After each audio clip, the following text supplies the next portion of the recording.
नमस्कार दोस्तों, मैं डॉक्टर रजत तांगे, शोल्डर और नी सर्जन, मानसरोवर जयपुर। दोस्तों, आज के वीडियो में हम चर्चा करेंगे पार्शियल एशियल टेयर्स के बारे में। सामान्यतः पेशेंट्स के मन में पार्शियल एशियल टेयर्स को लेकर काफ़ी भ्रम और भ्रांतियाँ हैं, जैसे कि हमें इसकी सर्जरी करवानी चाहिए या इसकी सर्जरी नहीं करवानी चाहिए।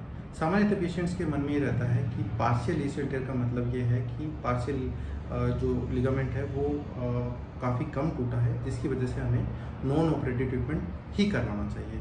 तो इसके बारे में जो भ्रम और भ्रांतियाँ हैं उसका मैं आज पूरा आपको क्लैरिफिकेशन दूंगा। तो दोस्तों, आज के वीडियो की शुरुआत करते हैं कि एसीएल की जो एनाटॉमी या स्ट्रक्चर क्या होती है। तो दोस्तों, ये जो एसीएल है वो सेंट्रलाइज्ड स्ट्रक्चर होता है इस घुटने के अंदर में।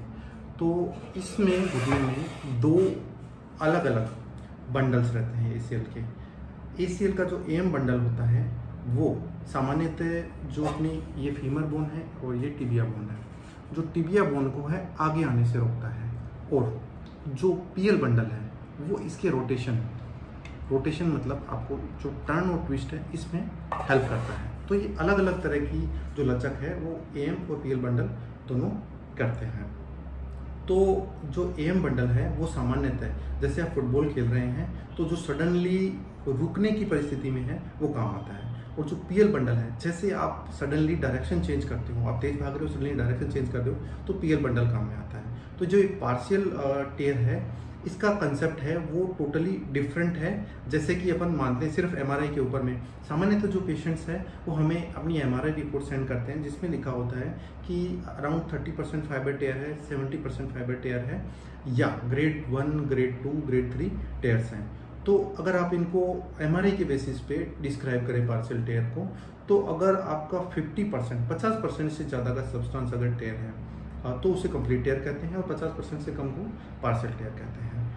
अगर ग्रेडिंग में देखें तो कोई भी लिगामेंट इंजरी या एसीएल इंजरी में ग्रेड 1, ग्रेड 2 और ग्रेड 3, तो ग्रेड 1 है वो सिर्फ एक सामान्य जरा सा स्ट्रेन होता है तो उसे ग्रेड 1 कहते हैं। अगर सब्सटेंस है वो सेपरेट हुआ लेकिन कंप्लीटली सेपरेट नहीं हुआ है तो उसे ग्रेड 2 कहते हैं, और ग्रेड 3 में कंप्लीट सेपरेशन हो जाता है। तो ग्रेड 1 और ग्रेड 2 को पार्शियल एशियल टेयर के कैटेगरी में रखा जाता है।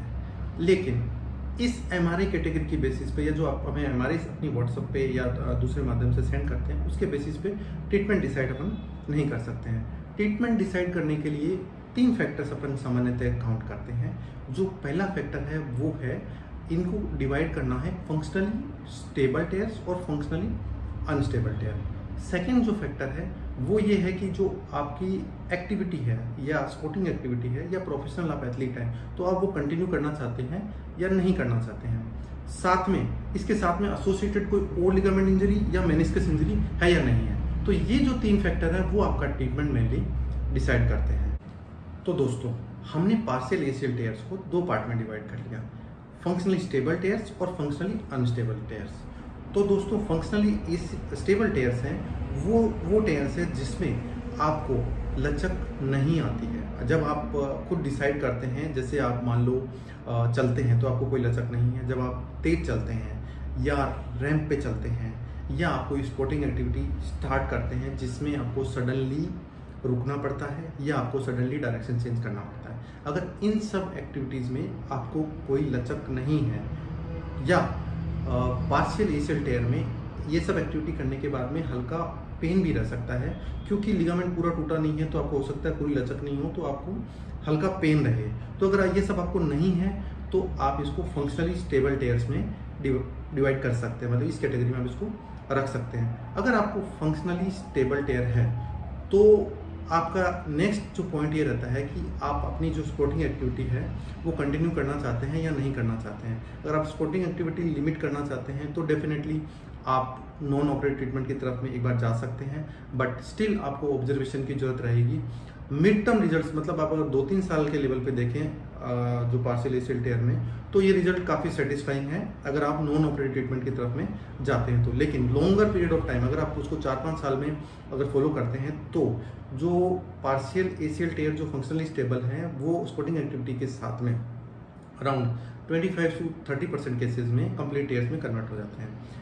जो नॉन ऑपरेटिव ट्रीटमेंट है, जो फंक्शनली स्टेबल टेयर्स के अपन प्रेफर करते हैं, वो उसमें रहता है कि सबसे पहले तो आपकी जो मसल्स हैं उसकी स्ट्रेंथनिंग की जाए, आपकी जो घुटना है उसकी बेंडिंग प्रॉपर की जाए, उसके बाद में आपका जॉइंट प्रिपरेशन, जॉइंट की जो एजिलिटी एक्सरसाइजेज हैं, जो प्रॉपर रिहेबिलिटेशन है वो आपका किया जाए। उसके बाद में जो दूसरी कैटेगरी है वो है फंक्शनली अनस्टेबल टेयर्स। तो दोस्तों फंक्शनली अनस्टेबल टेयर्स में डेफिनेटली मैं सर्जरी की सलाह दूंगा।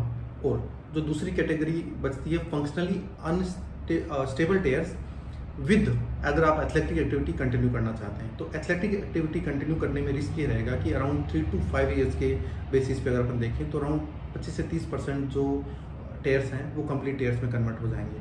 तो इन लोगों को मैं सर्जरी की सलाह दूंगा कि आप सर्जरी के लिए जाएं। तो दोस्तों अगर आपको फंक्शनली स्टेबल टेयर्स है और आपने अपने नॉन ऑपरेटिव ट्रीटमेंट को चूज़ किया है तो आपको हमेशा ऑब्जर्वेशन में रहना पड़ेगा। और अगर आपको फंक्शनली अनस्टेबल टेयर है और आप अपनी एथलेटिक एक्टिविटी कंटिन्यू करना चाहते हैं, या आपको फंक्शनली स्टेबल टेयर है लेकिन आप अपनी एथलेटिक एक्टिविटी कंटिन्यू करना चाहते हैं, या अगर आपको साथ में कोई एसोसिएटेड लीजन जैसे कि मेनिस्कस में या कोई दूसरे लिगामेंट में भी चोट है, तो डेफिनेटली आपको सर्जरी की सलाह मैं दूंगा।